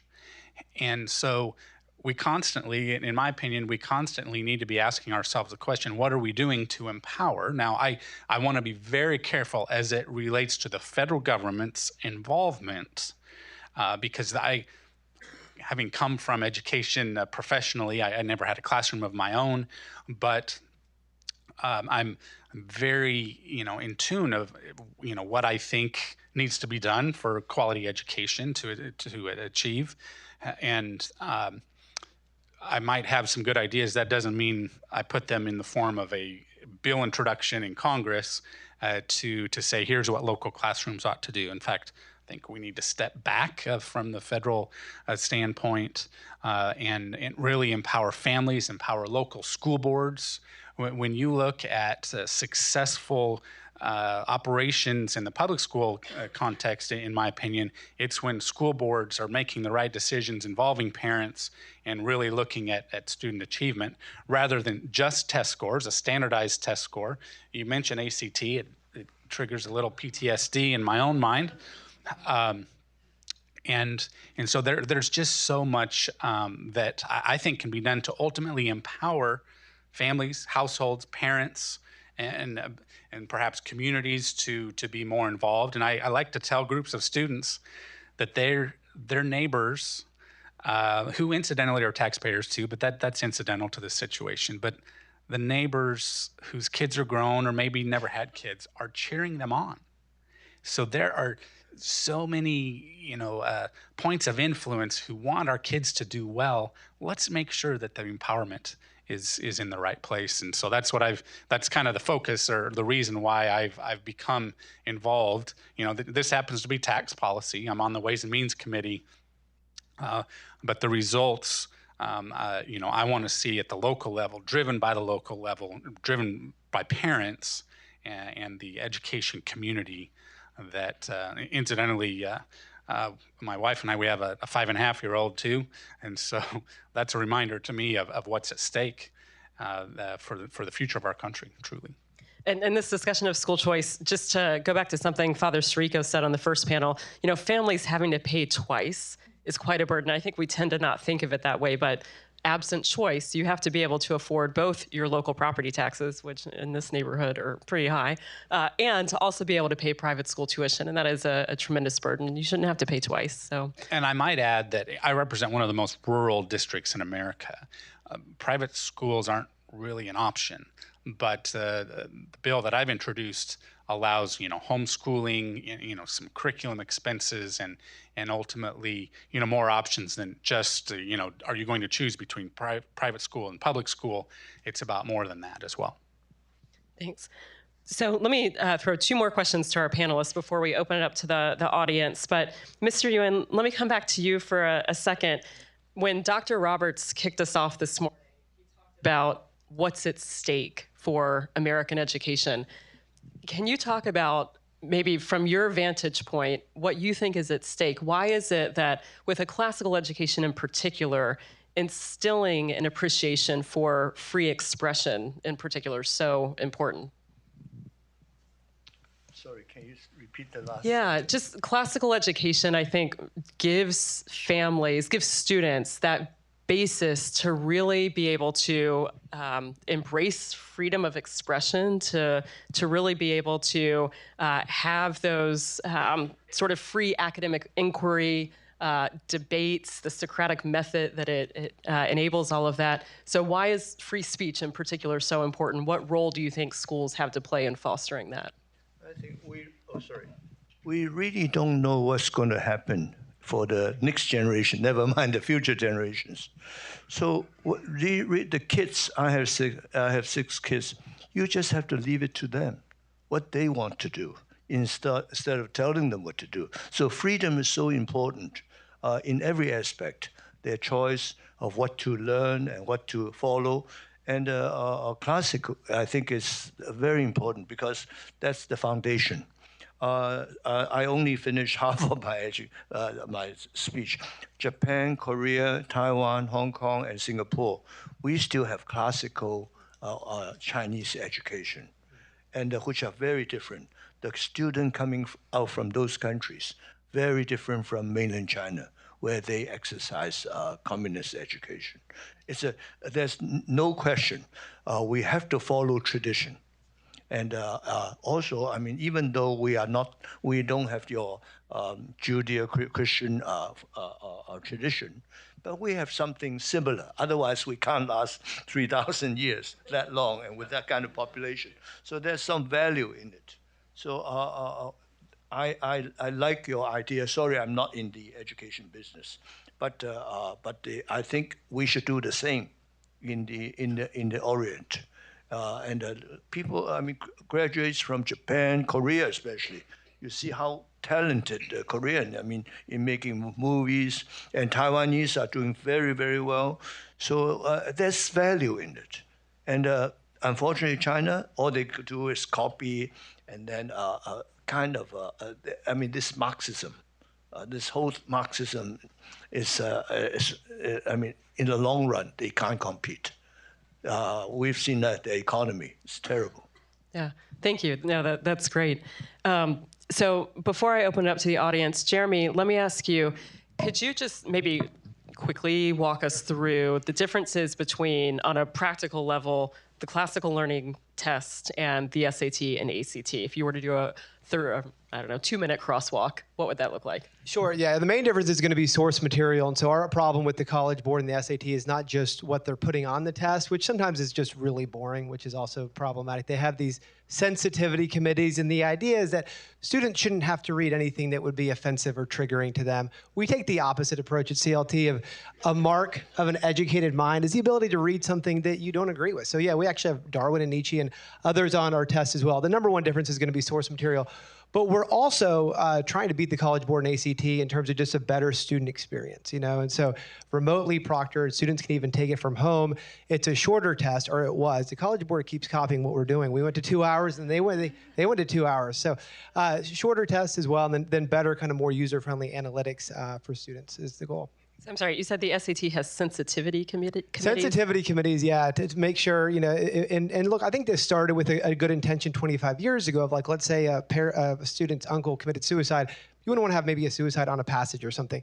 But I've met with people, Lindsay, from these sensitivity committees, and they say it is hilarious to be in this room where everything is offensive for some reason. So on the most important test, you end up literally reading passages about how yogurt is processed or penguins in Alaska, because, like, apparently that's the one thing that doesn't offend anyone at this point. Well, that is great on penguins in Alaska. We will open it up for questions. So just raise your hand and wait for the mic to come around. We'll go right here in the front to start, if that's okay.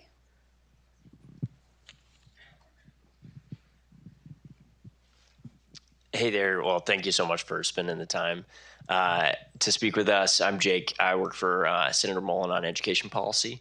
And I'd like to hear, this isn't directed to one particular member of the panel, but I see kind of two kind of different pushes in the education space, one for classical education, forming character, forming virtue, and then also making students workforce ready, or kind of STEM, career tech, this emphasis. So my question is, how do those two priorities, how can we kind of push for both so we get students who are workforce ready, but also virtuous?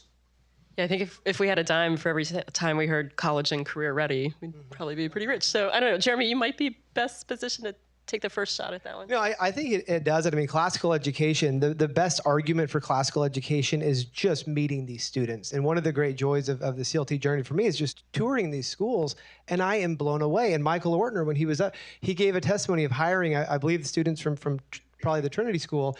I mean, they're next level different. And so what they're doing is they're forming whole people. There's kind of this paradox or irony when education is designed at college and career readiness. In some ways, you don't even get that. But when it's aimed at the cultivation of the whole human person, the cultivation of virtue, they're amazingly employable at the same time. And I think that's been also part of what we've been able to do at CLT. We hire out of Hillsdale, we hire out of Patrick Henry College, and they've received this kind of education. They make the very best employees. Great. We saw another hand. Let me go in the back here. Yes, sir. Red tie. Representative Smith, on the national level, a lot of the efforts on the national level are directed toward tax policy, but what about, can things be done at the national level to break the power of the teachers' unions? That is a major component. I think it's parental involvement. We saw that happen in the Virginia governor's race. That, the dynamics that many of you are familiar with, it's parents who showed up. And now, most recent polling shows that Republicans are trusted more as it relates to education. So I think, that, the fact that some workers in public education want to have their union, and that's, they have the right to do that. But we see the politics around, the labor movement. I mean, the president going to Michigan this week, it's not to ensure that workers have a safe work environment and a pension solvency and so forth. It's a political move. And I think the American people are seeing this, and they'll be facing the consequences if this continues much longer. But the American people are pretty smart. They can figure this out. They're very concerned, and that's why they're engaged as we speak. Yeah, and I'll just add that at the state level, I think these state school choice policies are one of the, if not the best weapons we have against the power of the teacher unions, because it really returns that power to the family to choose where students go to school. And so these public district schools, once these programs are implemented, are no longer guaranteed a large number of students that have to go to their schools. So they're going to start having to compete against these other options. Yeah, agreed with all of that. I would just add, too, slightly symbolic, but I think important, the NEA, the National Education Association, is the only union that has a special federal charter. So we could start by getting rid of that. Let me go over to the left here. Father Sirico. One of the first things that we did at Sacred Heart Academy was to reject the federal lunch program. And the second thing I did was to remove the 3 public school teachers that were teaching in our classrooms. I found out when I went into their classrooms that they had removed all the crucifixes and the Blessed Virgin Mary was in the closet. What kind of safeguards, Congressman, do you put in to the readjustment of the tax code that ensures that the government then can't, under that guise, come in and somehow tell us what bathrooms we have to have or what symbols or what curriculum we have to, however it goes? Now, I know that the general regulatory apparatus of everything from water coolers and door widths can also be used to manipulate this, but the more obvious things seem to be direct funding. How do you do this without inviting the government to come in even slowly and get their nose under the tent? Well, H.R. 5 that we passed earlier this session about empowering parents to be, have access to what is happening in class. That's in the public setting. And so I hear what you're saying on the private side. If there's a nexus with the federal government, what will the next step be? So I'm sensitive to that, and I think higher education, some opt out of any sort of federal involvement. I respect that. Some accept that and can manage it well without losing their identity, without having to hand everything over to the federal government. I think it's incumbent on all of us, though, to remain vigilant at every step of the way. I think we would be making a mistake if we as parents said, okay, last I knew that private education setting is just great. I don't need to be involved. That's a mistake too.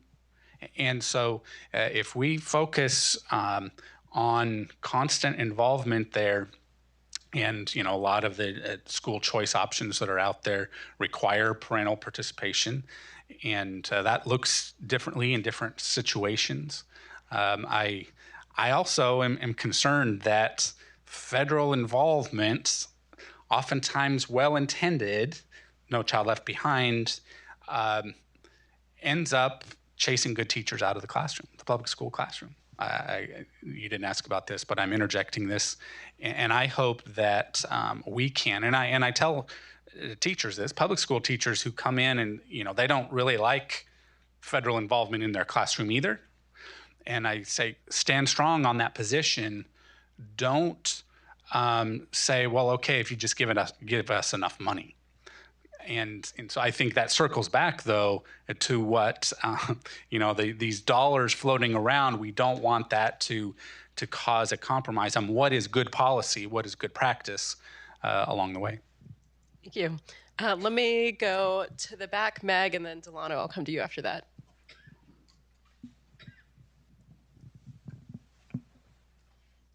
Just making you run around, sorry. It's okay. Hi, I'm just wondering if any of you know what the situation is like in Miami, as they have at the Miami School Board in Miami-Dade, third largest school district in the nation, I believe, is considering an option for classical education within their public school system. Does anybody have an update on that? I think we're due for a report in October, but can you tell us anything sooner than that? I don't. I'm sorry. Wait, somebody in the audience? No? Oh, I thought you had the answer. We'll get back to you, Meg. Thanks for raising it. Okay, you run over to Delano? Yes, Thanks. I can.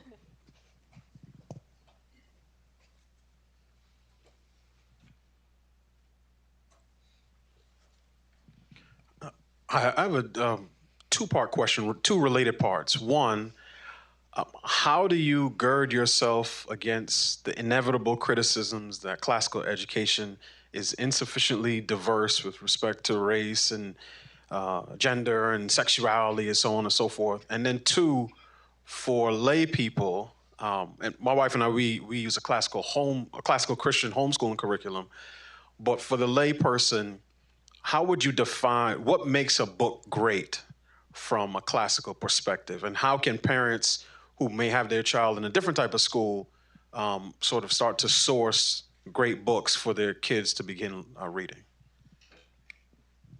Yeah, there's a great book that I'm almost done reading that just came out a few weeks ago, a volume of essays on liberal arts education, classical education. We've talked about these interchangeable names, but called The Liberating Arts. And it has several really helpful chapters on just how diverse the canon is. That they're just starting with what I know best is the American tradition. We have, great writings from Frederick Douglass that are frequently, if not always, used in classical education programs.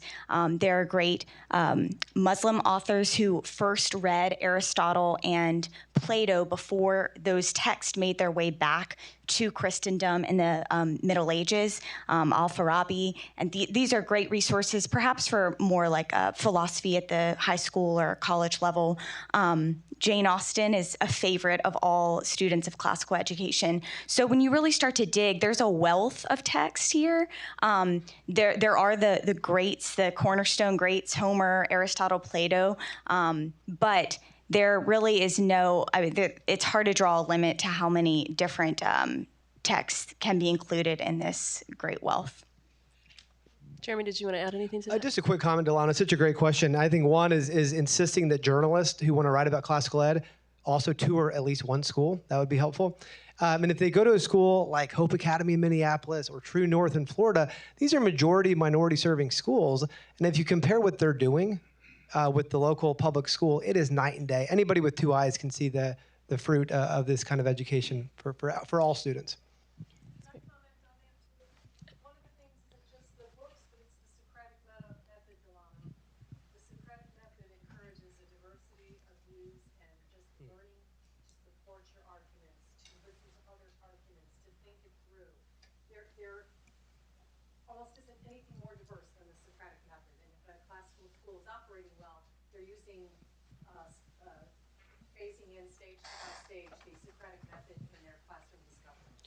Thank you.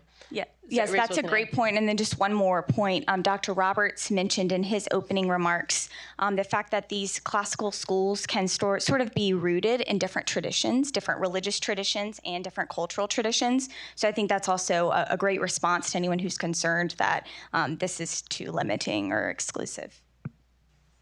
Go over here. Right. Jameson. I think this is probably a refreshing of a question from the earlier panel, but there seems to be people for whom, when you talk about classical education, they just say, that's it. That's what I've been looking for. That's the missing part, and they gravitate toward it naturally. But then there's this other group of people that kind of intuit that there is an existential crisis in our culture. But they think other things about classical education. It's elite, it's not diverse, it's old. There's a lot of reasons why they argue against it. What's the bridge to those group of people that are winnable on the issue, but don't quite understand? I mean, taking them to the schools, Jeremy, I agree 100%. But are there other bridges to that group of people that they're suspicious about classical education? And I'm thinking specifically about a lot of parents. They want what's best for their kids, but when they hear about classical education, it just doesn't resonate right away for whatever reason.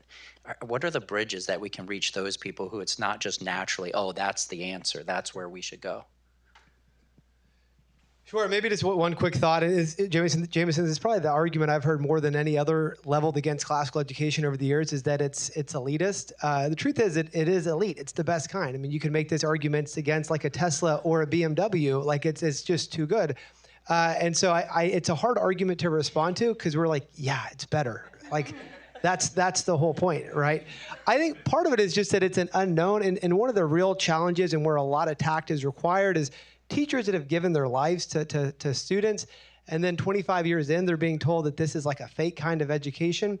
It can be really hard when somebody tries to flip a school, as they did in the case of Sacred Heart Academy, and affirm all the good that's already happening, right? Affirm the good that's already happening, and sometimes maybe make the changes gradually over 3 or 4 or 5 years without ripping the Band-Aid off all at once. Great. All right. Yes, sir.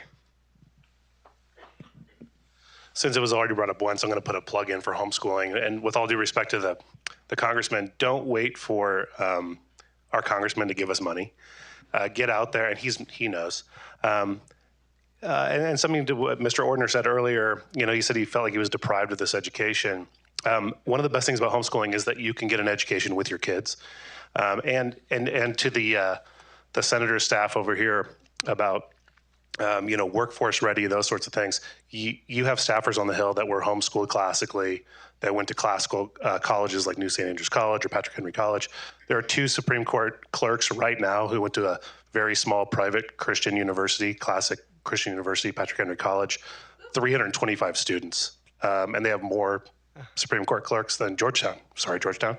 But I guess my question is, and to be an advocate for homeschooling, to the gentleman from the CLT, do you see a difference between those kids who are taking the CLT, and by the way, good job on getting Baylor to get full ride scholarships to CLT, Liberty, Hillsdale, and the rest.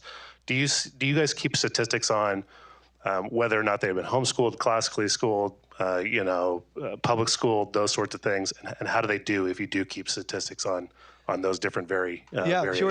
It's such an interesting data question. And so for the first 5 or 6 years of CLT, I would actually call the families after every test and say, congrats, like for the top 3 families.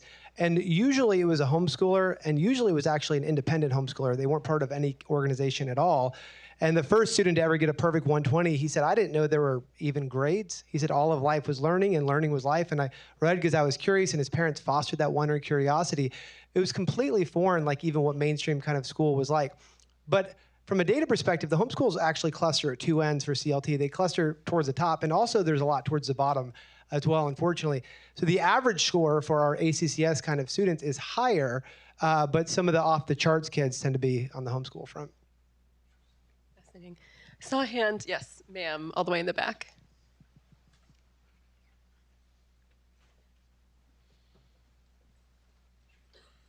Thank you so much. I'm a homeschool mom.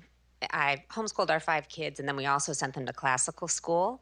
And I now am volunteering at a almost all Black inner city classical Christian school.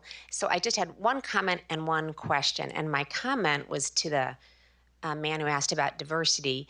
And one of the things that was so mind-blowing to me was that I first learned any world history when I began homeschooling my kids classically. I had not, in my apparently strong public school education, learned African history at all, and we hadn't learned very much history about Asia. So I think one of the things that's common to classical education is learning world history chronologically, and that is an enormous eye-opener to a lot of American families and students, I think. And that's, to me, speaks to the diversity question. But I have another question about that, which is, do you think, this is for you classical educators, that we really are doing enough of a thoughtful job in making sure we are including, for instance, African American writing in the classical curriculum? And I say that because it's kind of a fixed thing, and that you don't want to give up any of those supposedly dead white guys. And you don't want to emphasize race as the most important thing about any human being, because we know there's many more things that are more significant. On the other hand, now that I'm part of this inner city school, I do sometimes look around at this curriculum that I've always loved, that has just thrilled me, and thought, is there room for more African American voices? Because it is so much a part of our American history. Great question. Anyone want to tackle that? I come more from the higher education background than K through 12 classical education. So I'll just offer this, that the first time I was able to really dive into some wonderful African American authors was it an American political thought course. I think that's a great place. Again, I'm coming from an American political thought background, but I think that's a great place to include not just Frederick Douglass, but Booker T. Washington, W.B. Du Bois, Malcolm X. There are a lot of options there that they're crucial to American history. They belong right in they aren't add-ins. And it's an opportunity for high school students and college students to discover those texts that are often not covered in your typical public school curriculum. And just one more comment here. A book that came out a couple years ago, which you may be familiar with already, The Black Intellectual Tradition, is co-authored by Angel Adams Parham and Dr. Nika Prather. Dr. Angel Adams Parham is our board president at CLT. And as a Black intellectual, we wanted her to have that role to help us think through this question. But one of the things that's so interesting about the Black intellectual tradition, this book, is that they're making a case that folks like Frederick Douglass, they weren't just fighting for access to just vague education. They were specifically fighting for access to classical education. It's all that existed at the time. And so this really is a shared intellectual inheritance. But I'd highly recommend that book as a way to kind of get to that. Yeah.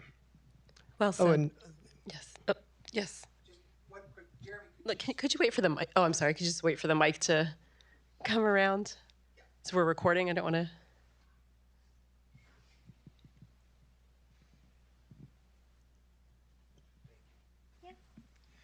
Jeremy, could you just share with us the deep process that CLT has gone through over the years to look at the reading list and to be very intentional about its quote-unquote inclusivity, and yet the depth of real human questions and the great ideas that persist through the cultures? I think it's an important display of how universal classical education is. Yeah, Michael, thanks so much. And it's a bit of a landmine in the sense of, when you have that question at all, by some people, you're going to immediately be called like you're going down a woke path, right? And so this has been a concern for CLT for a long time, of making sure that, okay, there's not too many places, maybe a place like Thomas Aquinas College or St. John's, where they're trying to kind of say this is what the canon looks like. And at CLT, we have an author bank. 2/3 of everything that we put in front of students is drawn from that author bank. And so when we have discussions about folks like, Toni Morrison was a big debate, and there were a lot of very, very passionate people on both sides. So what we're trying to do at CLT is really be kind of a good ambassador for a movement that's a lot bigger than us, and where you've got folks within the movement that disagree, but that disagreement's a good thing. And one of the values of classical education is that it provides a common ground. Two of our board members, Cornell West and Robbie George, they've been doing this for decades of kind of touring the country and showing people, here's how you have a conversation with someone you disagree with, but they can do that because they have this shared intellectual inheritance that they both truly love at the end of the day. That's great. I think I saw a hand. Yes. Yes, thank you. I work with Ali Ghaffari at Divine Mercy Academy, and I was just wanting to address the previous question about how do we make that bridge to parents that either, are hesitant to take the plunge and explore or send their child to a classical school or don't quite understand, what it is. And I can say on the administrative side, hearing stories of parents that are fleeing the public schools and fleeing some parochial and private schools is heartbreaking. We've had parents that have come in with sixth graders that cannot spell and don't have any qualms about it because they're spell check and I don't need to know how to spell. We have fifth graders that are coming in that are struggling on simple math placement tests and get stuck on multiplication. And when we ask them, don't worry, do you need a little help? And they say, oh, I've had multiplication before, but my teacher gives me the multiplication tables on a piece of paper next to me. There's no memorization in the school system anymore. For schools that are struggling and for an entire generation that's been affected by COVID and that are having trouble with focus, we had a family that came in and told us that their child's tablets just had Minecraft uploaded on it, a video game. With school permission and with school money. I find that heartbreaking from a perspective.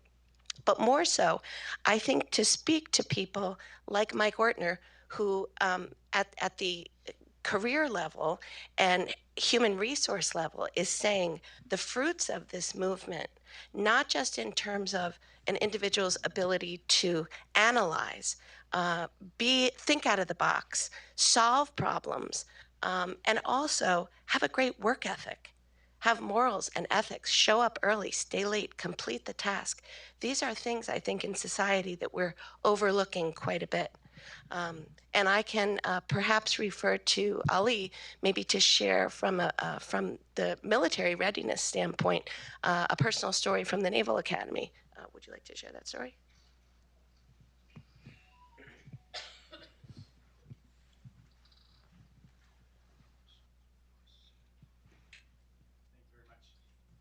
So we have one of our parents is a Marine, 20-year veteran, and he teaches at the Naval Academy. And he taught engineering there, one of the hardest courses at the academy. And he said, every year we have, a lot of kids who can just pass the test. Kids like myself or Mike or whoever else who could play the game. But he said there were very few who he could throw a curveball to and could think outside the box and could really kind of rationalize and get their way, reason their way to something that wasn't just rote, plug and chug. And he said he found those kids were tended to be either Mormon or homeschooled or classically trained.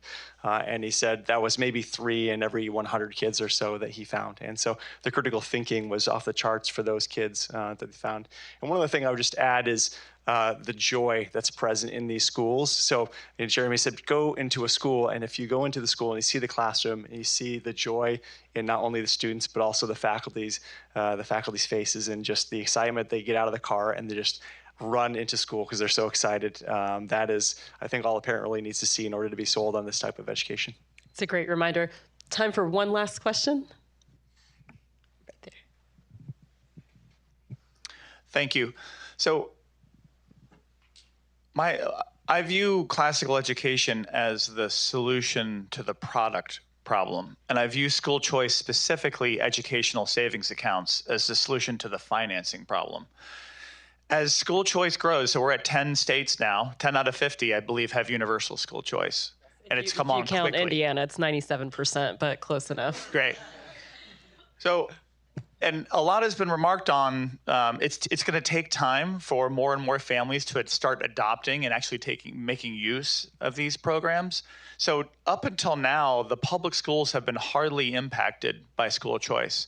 But if we project out what could and should happen over the next 5 to 10 years, however long it takes, the public schools are going to start to really feel it. Their enrollment's going to start to plummet in some of these areas. And when we look at the thought experiment that I want to run by the panel here, including you, Lindsay, is, so I went to public school. I feel for a lot of these students, is 85% or whatever of the students. How do we help the vast majority of American students benefit from this? So when we look at COVID, we saw one of the things that COVID revealed to us was by the public schools largely staying closed for that whole additional year, not able to get their act together, when small schools that have way less money, such as the private school where we send our kids, were able to get their act together very quickly. Part of the problem of public schools is governance. So they're all reporting, many schools, tens of thousands of students, their principal is not running that school. It's the superintendent and the school board running that school. We learned this, if we didn't know it already, during COVID. So the vision that I would love to put forward and hear your perspective on is, could we envision a future where every school is publicly funded through school choice dollars, but privately run? And by privately run, I don't mean as a for-profit. I simply mean as what a typical nonprofit local school is run, with their own board that's overseeing a principal and setting a mission and vision for that school. And that, to me, is the only way that these public schools will eventually be able to compete with all of these private schools and startups once parents are awakened to, like, I view this group here as sort of, these are the early adopters of classical education. We're reaching 10% of students. At some point, enough other parents will realize, oh my gosh, that's a great thing. I want that for my child. And that's how you end up reaching the masses. And the public schools that exist, if there's an ESA program in that state, this could be their doom, but this could also save them if you allow them to essentially privatize and have their own local board. But I'd love, like Lindsay or any of the panel, I'd love your take on how do we get from here to there, because that seems like a dream right now. Well, yes, and then 1,000 times yes more to what you just said. I mean, everything you just articulated is what Milton Friedman articulated back in 1955 when he wrote The Role of Government in Education, when he said, yes, publicly finance K-12 education, but the public financing doesn't require government delivery of schooling. So separate the financing of education from the delivery of services, which is exactly what a school voucher or ESA or tax credit scholarship program. I'm with you on ESAs. I think this is the refined next generation of education choice. So like we said earlier, we'll count Indiana, 10 states with universal school choice, universal education choice. We hardly even call it school choice anymore because of ESAs, and because you can do all of these other things besides pay private school tuition. But we're at this point where, I mean, every single kid in those states this year will have access, if they want, to private education choice. And that a year and a half ago was not the case in a single state where it was universal. So this is a game changer in how we finance and deliver K-12 education. I'm an optimist, but I would say 10 years from now, I would hope that we've got universal choice in a majority of states. I would say every state will have some form of education choice 10 years from now. And I think that competitive pressure, to tie it into Meg's question, is exactly why we're seeing places like Miami say, oh, wait, maybe we should adopt a classical model within the public sector. It's that competitive pressure has caused change, necessary change in the public system. So with you 100%, every kid from day one should be funded with an ESA. Instead of funding institutions, fund the child directly. If y'all have anything to add. Well, I just want to add that America's a big country. Like I said, I represent one of the most rural, and I even like to add remote constituencies where there aren't a lot of options around. So we need to be mindful of dynamics like that. And also as a policymaker, I'm concerned about, inner city situations where there could be families trapped in low quality education. I'm always mindful of that, even though that doesn't tend to be my constituency that I'm elected from. So let's make sure that we don't become overly prescriptive, especially from the federal level, but that it's ultimately driven by families, parents making decisions in the best interest of their children with achievement as the goal, preparation. I'm concerned when we hear about unprepared students in some of the basics. I think communities across America are anxious to engage on that basis because they've just seen some changes that they don't like seeing. Thank you. Thank you. And just to put a final note on that, I think it ties together with everything we've heard today, because part of the reason we're seeing choice just spread like wildfire across the country is because parents want a values-based education. And I think there's a recognition now that choice enables them to access a school that aligns with their values. And so that has really been one of the driving forces, in addition, of course, to COVID closures that we're seeing all of the success result from over the past year. So classical education, of course, provides that values-based education. So choice, like I said earlier, goes hand in glove. For our public in-person audience here, we have Chick-fil-A, I believe, out in the foyer. So please enjoy lunch and mingle. But before you do that, please join me in thanking our panelists.